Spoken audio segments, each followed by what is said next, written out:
Бауыржан Әли ұстаз марқұм, Алла ол кісіні рахмын алсын, бізді 4 жыл бойы оқытты. Біздің 4 жыл бойы кураторымыз болды.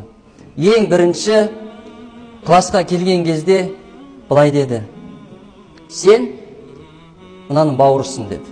Сен ананың бауырысың. Сен мынаның бауырысың. Мынау менің бауырым деді. Егер ертең сабаққа келмей қалған болса, сен нен сұраған кезде барлық жағдайын біліп тұру керексің. Не үшін келмеді?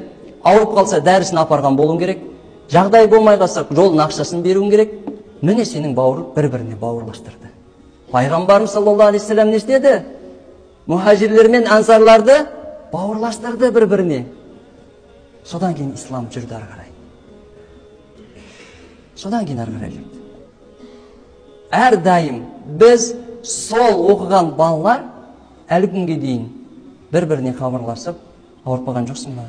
Ауырып қалсаң не қажет еді деп сұрасып тұрады. Алла